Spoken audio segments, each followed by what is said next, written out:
Hello అండి. నమస్తే. నేను మీ Manasa. Welcome back to M&M's crazy kitchen. ఈరోజు వీడియోలో ప్రోటీన్ రిచ్ బ్రేక్‌ఫాస్ట్ రెసిపీ నల్ల శనగలతో దోస ఎలా చేయాలో చూపించబోతున్నాను. వెయిట్ లాస్ అవ్వాలనుకునే వాళ్ళకి, అలాగే డయాబెటిక్ పేషెంట్స్‌కి కూడా ఇది మంచి డైట్ అని చెప్పొచ్చండి.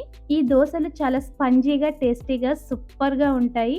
వీటిని కొబ్బరి చట్నీతో సర్వ్ చేసుకున్నారంటే చాలా చాలా టేస్టీగా ఉంటాయండి. లేట్ చేయకుండా ఈ శనగల దోస ఎలా ప్రిపేర్ చేయాలో చూసేద్దాం. వీడియోని అయితే ఎక్కడ స్కిప్ చేయకుండా ఎండ్ వరకు చూసేయండి.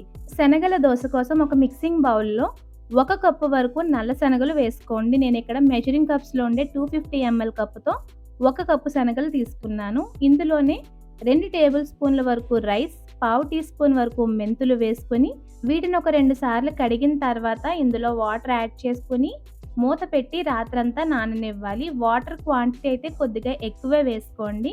రాత్రంతా నానబెట్టేసరికి శనగలైతే కాస్త ఉబ్బి పెద్దవైనయి, బాగా కూడా నానాయన్నమాట. ఇప్పుడు ఇందులోని వాటర్ అంతా ఫిల్టర్ చేసేసి మిక్సీ జార్‌లో సగం క్వాంటిటీ అయితే వేసుకొని ఫస్ట్ కచ్చా పచ్చాగా బ్లెండ్ చేసుకున్నాక ఇందులో 2 పచ్చిమిర్చి, చిన్న అల్లం ముక్క, కొద్దిగా కరివేపాకు, రుచికి తగినంత ఉప్పు, అలాగే మిగిలిన శనగల్ని కూడా వేసుకొని కొద్దిగా వాటర్ యాడ్ చేసుకొని మెత్తగా ఫైన్ పేస్ట్ లాగా బ్లెండ్ చేసుకోవాలి. మనకి బ్యాటర్ వచ్చేసి మనం పెసరట్లు బ్యాటర్, దోస బ్యాటర్ ఎలా అయితే ప్రిపేర్ చేసుకుంటామో అదే విధంగా ఉండాలి. అంతకు మించి పల్చగానే ఉండకూడదు, అలాగని తిక్కుగా ఉండకూడదండి.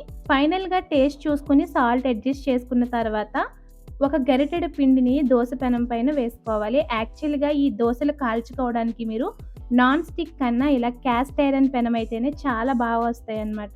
పైన కొద్దిగా జీలకర్ర కూడా స్ప్రింకిల్ చేసుకొని, కొద్దిగా ఆయిల్‌ని వేసుకొని దోసల్ని హై ఫ్లేమ్‌లో ఎర్రగా అయ్యేంత వరకు కాల్చుకోవాలి.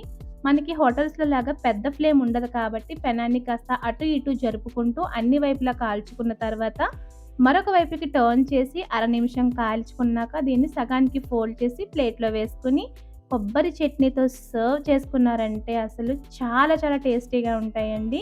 అలాగే పిండి మిగిలితే దాన్ని మీరు ఫ్రిడ్జ్‌లో పెట్టుకొని నెక్స్ట్ డే కూడా వాడుకోవచ్చు. పిండైతే పులిసే ఛాన్సే ఉండదు. అలాగని 2, 3 డేస్ వరకు ఉండదండి. జస్ట్ నెక్స్ట్ డే వరకు బావుంటుందనమాట. సో, లేట్ చేయకుండా మీరు కూడా ఈ హెల్తీ బ్రేక్‌ఫాస్ట్ రెసిపీ శనగల దోస ఒక్కసారి ట్రై చేయండి.